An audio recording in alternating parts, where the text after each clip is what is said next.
Olá, amigos da TV Alego. Estamos aqui para mais uma vez levar a todos vocês que têm de melhor de todas as modalidades esportivas, tudo que diz respeito a esporte de uma maneira geral, por intermédio do nosso programa Esporte em Ação. Sou Luiz Bercó, nós somos todos os esportes e paradesporto, nós somos Esporte em Ação. Hoje tendo o prazer de receber aqui o mestre das artes marciais, o mestre dos esportes, não só das artes marciais, mas um esportista nato, com formação também na área esportiva. É um orgulho que nós temos aqui, ter um amigo como esse, um parceiro como esse, formador de seres humanos, formador de atletas, formador de pessoas de bem, que é o nosso sensei, e eu tenho muito orgulho, muito mesmo, muita satisfação em falar sobre ele, que é o nosso sensei Ivan Mendes. Tem o dojo no setor Bueno, e nós vamos falar sobre isso com muita satisfação. Bom dia, sensei Ivan Mendes. Ivan Menezes. Ivan Menezes, que Mendes? Onde é que eu falei Mendes? De onde é que eu tirei esse Mendes? Vai ver, você está dando uma... Não, muda o nome. um upgrade. Como é que chama, né? Mata o homem, mas não muda o nome, né? Não, Ivan Menezes, que Mendes. Ivan Menezes. Pô, uma amizade de tanto tempo e eu confundindo o nome. Ivan, um prazer ter você aqui conosco. Mais uma vez aqui participando conosco do Esporte em Ação. Nós já fizemos na academia, né? Numa oportunidade. Fizemos agora, dois programas já. Dois programas já, né? Um lá, quando era naquele prédio lá, no setor Bueno. Ah, sim, foi. Foi eu, um branquinho, foi a Karine junto. Exatamente. E hoje nós estamos aqui na TV Alego, sempre trazendo novidades, trazendo novas informações para quem nos acompanha. E como é que você está? Tudo tranquilo? Tô ótimo, graças a Deus. Tudo bem? Levando a vida como Deus tem nos dado a possibilidade de levar. E Deus sempre nos dá uma oportunidade boa, né? Graças a A Deus. gente sempre está lutando aí, porque acho que quem não espera cair do céu, corre atrás, Deus acaba ajudando. Não dá para ficar esperando cair do céu, né? A gente cai, tem que ir. Tem duas pernas boas para trabalhar, então tem que ir atrás. É isso aí, tem capacidade também que você tem de sobra. Sensei, a sua história rapidinho aqui, para nós podermos entrar no lado prático das lutas, né? A sua história, como é que é a sua ligação com os esportes, de uma maneira geral? Bercó, eu desde criança sempre fui muito ligado ao esporte, né? Aos 13 anos eu comecei a praticar handball e ao mesmo tempo comecei a praticar o karatê. Handball? Handball. Eu pratiquei o handball até os 33 e nesse período aí eu cheguei a ser convocado 3 vezes para a Seleção Brasileira de Handball, da qual eu nunca consegui participar, porque como eu morava em Belém do Pará, né? Nessa época lá era a época do pai trocínio. E, na verdade, a gente nunca conseguiu sair de Belém, né? Mas as convocações foram feitas por 3 vezes, uma quando eu tinha 19 anos, outra quando eu tinha 20 e outra quando eu tinha 22 anos. Mas não deu para sair de Belém, apesar de eu ter seguido toda a programação de treinamento da seleção, né? Que era enviado para mim, mas eu não pude ter a oportunidade de sair. Uma outra vez também teve uma convocação de 35 professores, 35 técnicos, no Brasil para ficar 45 dias em Cuba, que eu também fui selecionado, mas não pude ir também por falta de recursos financeiros na época. Mas a minha vida sempre foi pautada pelo esporte. Nessa época que eu comecei também, Mas nessa época do handball, aí você já praticava também as artes marciais? Já praticava karatê. Nessa época eu praticava karatê, o handball, que era a minha principal modalidade, o karatê, e com 16 anos, mais ou menos 15, 16, eu comecei a praticar o boxe também. Porque eu tinha um irmão que era praticante de boxe, e ele era lutador profissional, inclusive esse irmão já faleceu, e eu também, por incentivo dele, eu comecei a praticar o boxe também. Mas o boxe eu levei por 7 anos só, eu treinei até, se eu não me engano, até os 21, até sair da faculdade, que aí depois não teve tempo mais de treinar, porque eu passei a trabalhar, né? Precisei trabalhar para sobreviver. Qual faculdade foi? Eu sou formado pela Escola Superior de Educação Física de Belém do Pará. De Belém do Pará. Eu sou formado em Educação Física e tenho pós-graduação em Medicina Tradicional Chinesa, em acupuntura, essas coisas. Ah, sim. Essa ligação da medicina chinesa, né, da acupuntura, esse segmento, com o esporte, isso aí ajuda alguma coisa na prática esportiva? Ajuda Você concilia as duas coisas? Sim, totalmente. Até porque a medicina chinesa é uma medicina natural, né? E o esporte, por ser uma atividade também natural, a manutenção, a utilização de alguns elementos da acupuntura para a gente se manter com energia, para a gente se manter fisicamente bem o tempo todo, é totalmente compatível. É compatível. Vamos falar de artes marciais agora? Vamos. Você começou com boxe, karatê? Eu comecei com boxe, com karatê. Quando eu mudei para Goiânia em 89, né, eu mudei em dezembro de 89, em abril de 92, eu comecei a praticar o Aikido. Só que eu não praticava aqui porque não tinha o Aikido aqui. Então eu ia para São Paulo, fazia aula lá com o professor Nishida todo sábado. Eu saía daqui de Goiânia no ônibus pela rodoviária, né, no ônibus das 8 para São Paulo, da noite. Chegava lá por volta de 8, 9 da manhã. Sexta-feira à noite para chegar sábado de manhã. Para chegar no sábado de manhã. Chegava no sábado de manhã, dava uma volta ali pela Liberdade, porque o treino era à tarde, almoçava e 3 horas da tarde eu ia para a academia, que na época era no Jabaquara, a academia do professor Nishida era no Jabaquara, e lá eu treinava Aikido. E fiquei fazendo isso por 6 meses. Eu tinha um amigo que inclusive é falecido, Ézio Bueno, na época dono da Concertec, que ele me patrocinava, ele pagava as minhas passagens para eu ir. Eu fiz isso por 6 meses. Aí um determinado dia lá, o mestre Nishida falou: Ivan, por que você não vai treinar em Brasília? Eu digo: tem Aikido em Brasília? Tem. Aí ele me indicou o professor Santos, me apresentou para ele e eu passei a treinar em Brasília. Aí ficou mais fácil. Mais perto. Aí eu ia todo sábado ia para Brasília. O que é o Aikido? O Aikido é uma arte marcial que inclusive tem digamos assim, uma frase dita pelo Paulo Coelho que fala assim: é a arte da harmonia, né? A arte da paz. Né? É uma arte marcial onde não tem embate, não tem competição, não tem uma luta propriamente dita. Né? É uma arte mais voltada para a harmonia entre duas pessoas durante determinada ação do que uma luta propriamente dita. É uma arte muito voltada para a tua formação interior, para a tua formação espiritual. Não espiritual no sentido religioso, mas espiritual no sentido do bem-estar da vida. É uma arte marcial, poderíamos dizer assim, ela não é muito de agredir, ela é mais de defender. É mais ou menos isso? Basicamente é de defesa. Basicamente de defesa. Se fala muito em defesa pessoal, principalmente depois que ela foi difundida na década de 90 pelo Steven Seagal. Né, que ele começou, o primeiro filme dele chama Nico, Acima da Lei. Aí nós estamos vendo uma imagem de... Isso aí é defesa pessoal, do Head Training.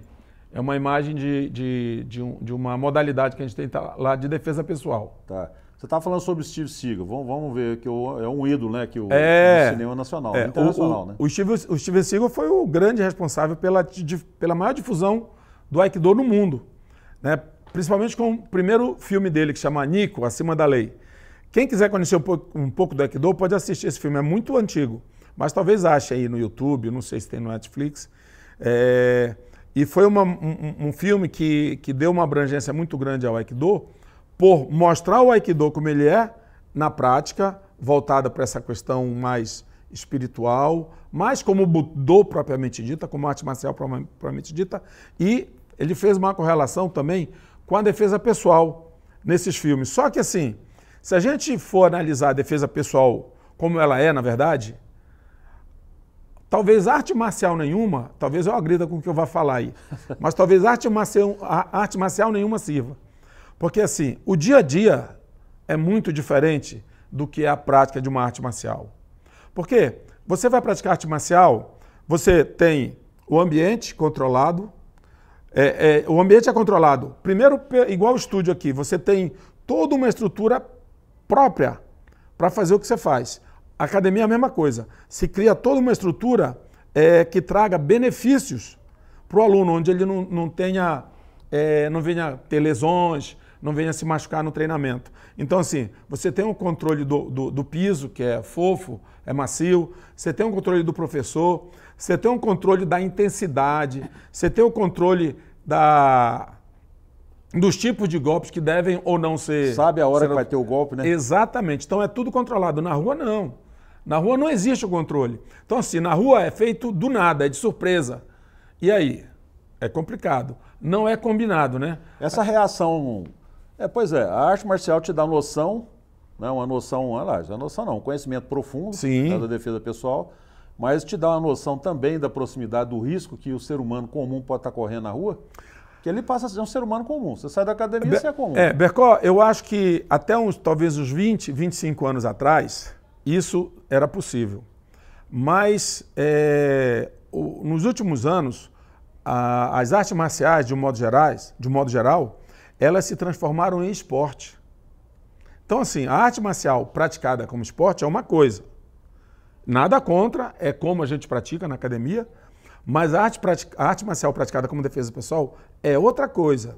E ainda tem a arte marcial praticada como budô, com filosofia, com respeito, com um montão de coisas. E na rua, na verdade, não tem respeito, não tem moral, sabe? É a coisa feita que vem do nada. É a lei do cão, como diz outro. É a lei do cão, exato. É a lei do cão. E você tem que se virar. E você praticar uma arte marcial como arte marcial, ela verdadeiramente não prepara você pro dia a dia na rua. Não prepara? Não prepara. Eu te falo isso porque eu comecei a praticar arte marcial com 13 anos, 13, 14 anos de idade.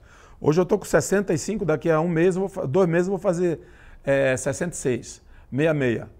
E há 3 para 4 anos eu conheci uma modalidade que é o head training, né? Que foi uma modalidade criada exatamente para suprir essa falta, essa necessidade de se ensinar a defesa pessoal real como ela deve ser. Então, o head training ele é uma modalidade que foram mais de 3.000 vídeos de briga de ruas estudados para tirar elementos daqueles vídeos e olha, isso funciona, isso não funciona. Com arma, sem arma? Com arma, sem arma, arma branca, com pau, com revólver, pistola, o que for. Tanto que é uma modalidade que está sendo muito treinada, principalmente na Europa pela polícia. Head training. Head training. Head training. Antigamente chamava-se KM Head, que veio do Krav Maga, né? Mas hoje fugiu, não é mais Krav Maga, até porque se tornou a metodologia de treinamento é completamente diferente. Tá. Qual que é? Você falou do Krav Maga. O Krav Maga é uma modalidade que o pessoal considera como sendo, né, os praticantes de uma arte marcial ou de outra, consideram o Krav Maga como sendo a mais violenta de todas. É verdade isso?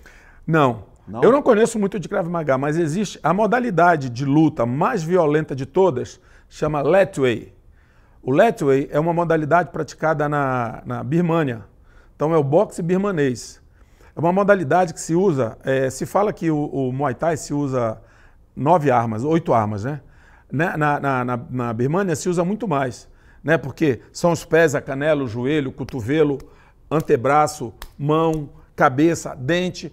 Porque numa briga de verdade, se você tiver com os 2 braços imobilizados e o cara tiver com o pescoço bem aqui no seu cogói, você vai fazer o quê? Morder. Você vai dar-lhe uma dentada e não tem. Então, assim... O Mike Tyson fez isso? O Mike Tyson fez isso, então. Porque ele sentiu o quê? Oprimido, não tinha muito o que fazer, deu uma mordida. Não tinha recurso, ele foi Não tinha recurso, exatamente. Então, assim... Então, o Krav Maga hoje, ele se tornou uma arte marcial fantástica. É uma arte marcial também. Então, assim, muita coisa durante esses anos aí que ele foi transferido de Israel para cá, né, mudou. Mudou porque começou a entrar em questões de filosofia, de como deve ser o comportamento dentro da academia e tudo mais. Talvez até o head training, uma época também, vire isso. Porque as pessoas querem praticar algo e voltar ilesos para casa, né? Ninguém quer voltar com o olho roxo. Não, ninguém quer apanhar. O karatê, vamos falar do karatê aqui especificamente, de algumas décadas, né? O karatê antigamente aqui em Goiânia era visto como sendo...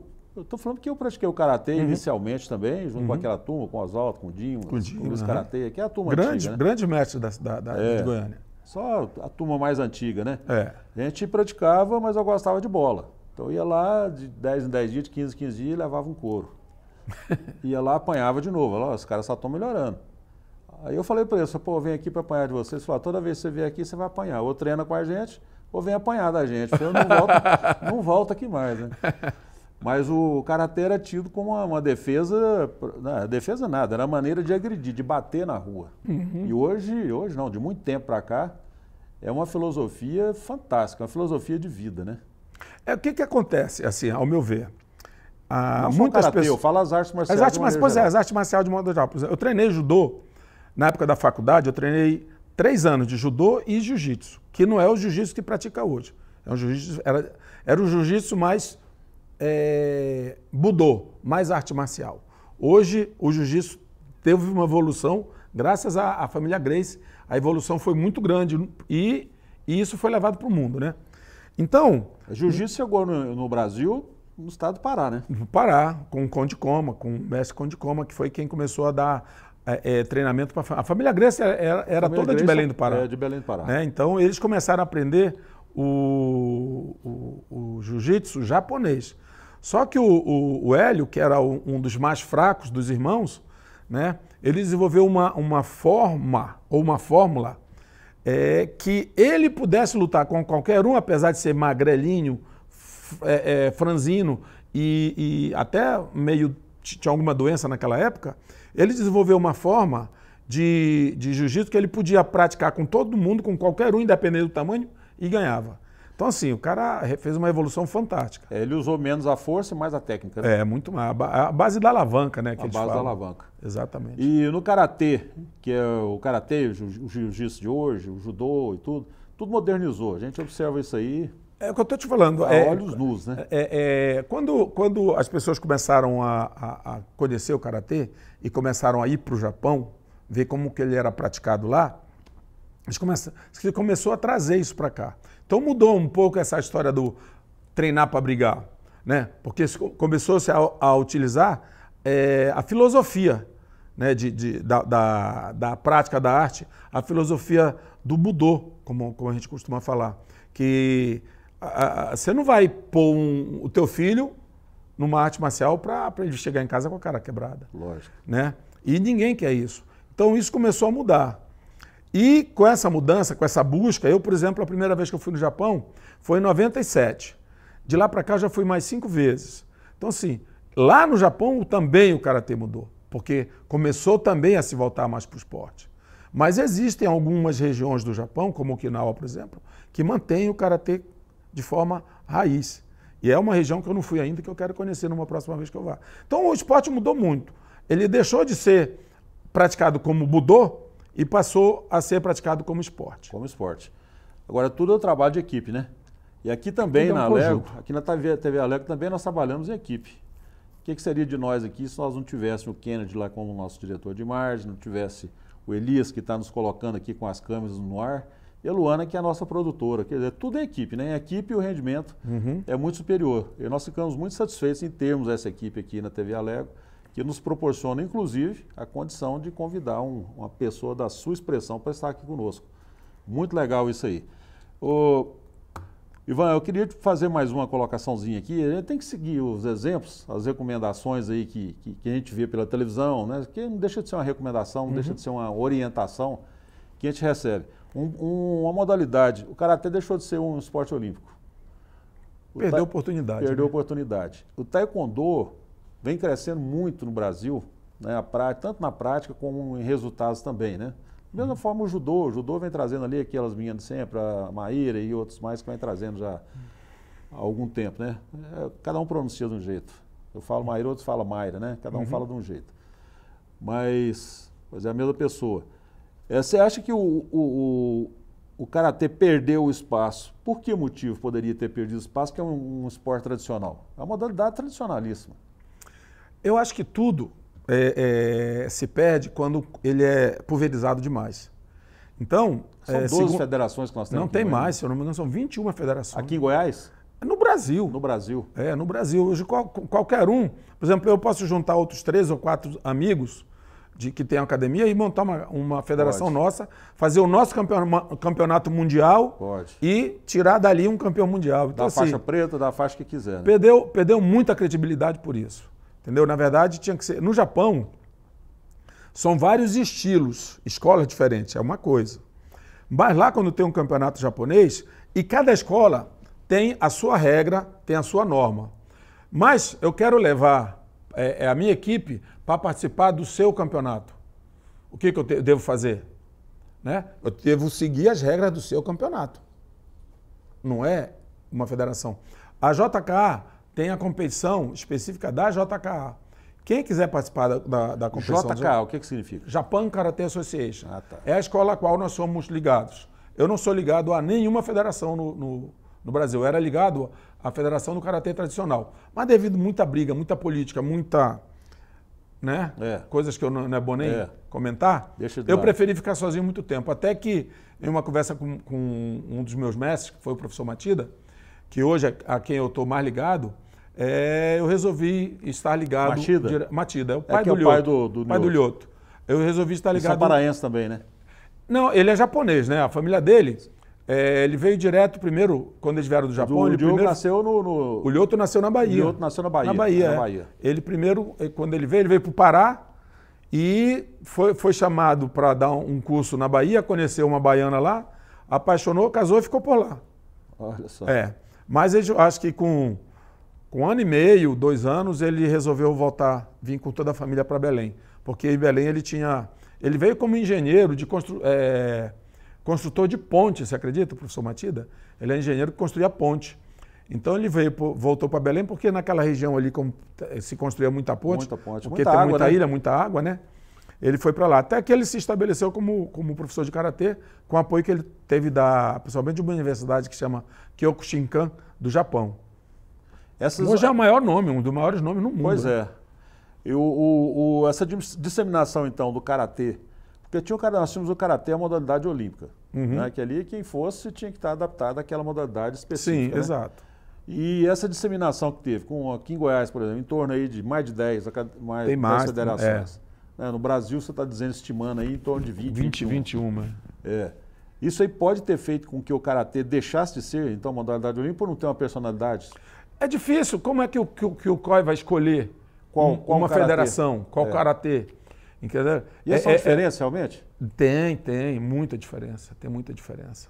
Tem diferença nas execuções, tem diferença na forma, tem diferença na forma que os pontos são cobrados. A arbitragem, então, ela tem que se adaptar àquela regra daquela federação. Quer dizer, a modalidade é a mesma. A modalidade é a mesma, O estilo aqui é diferente, né?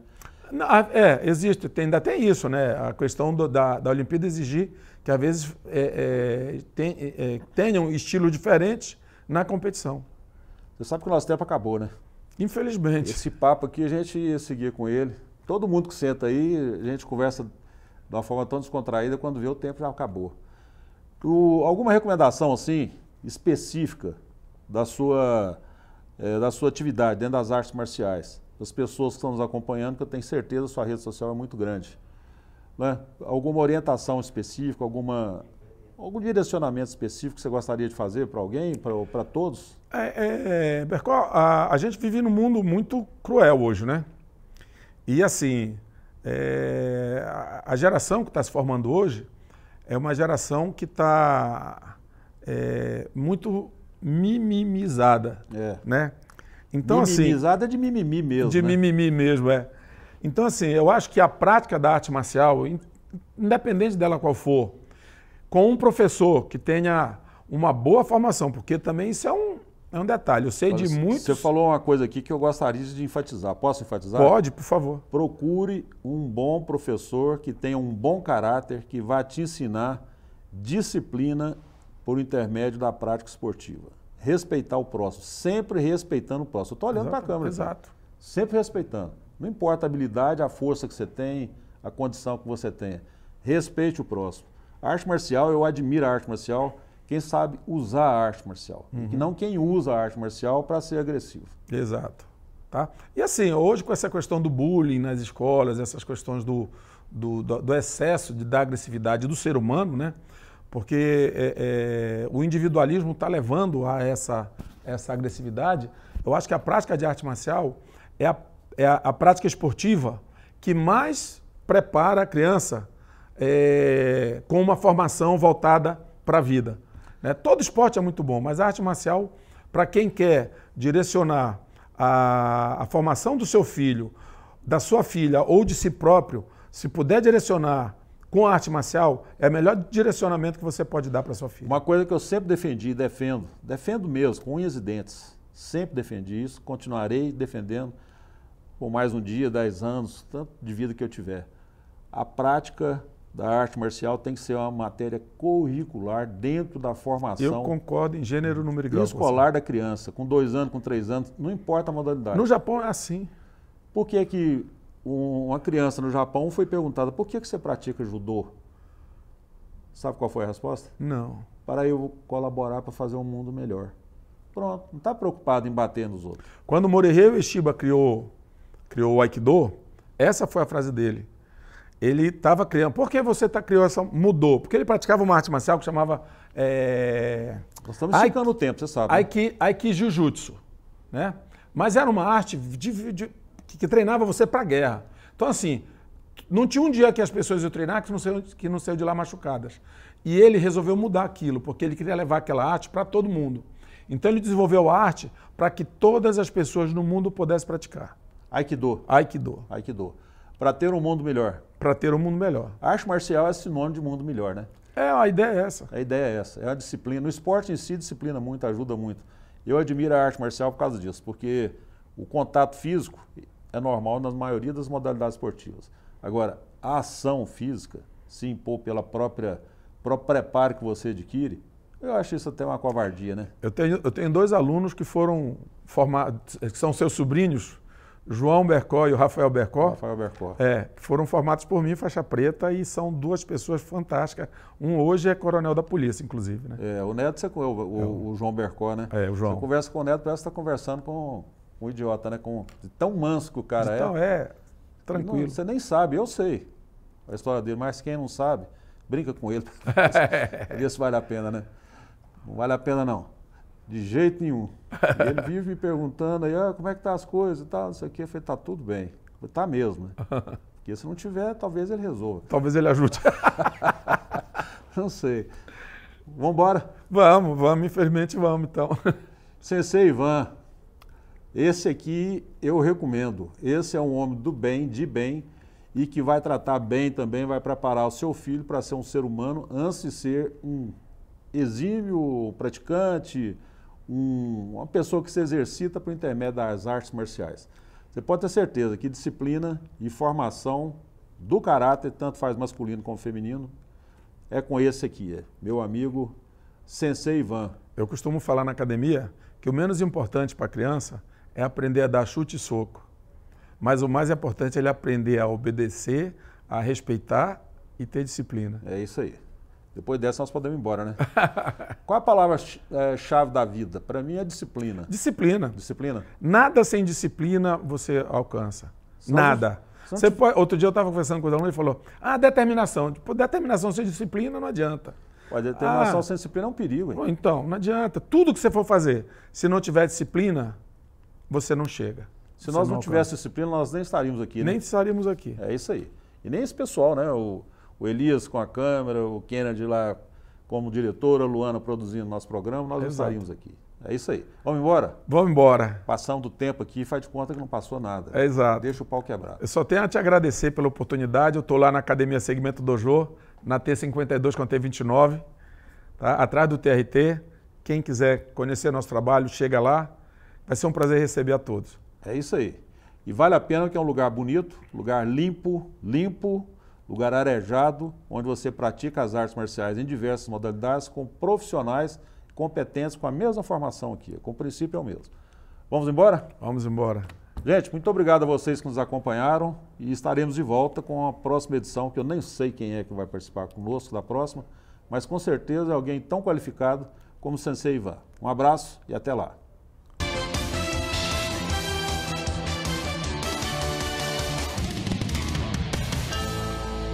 Japonesinho aí, manso, você vê. Tá, os mansos, é igual o senhor falou aí. Vai conversando com esse manso aí. Bom dia. Bom?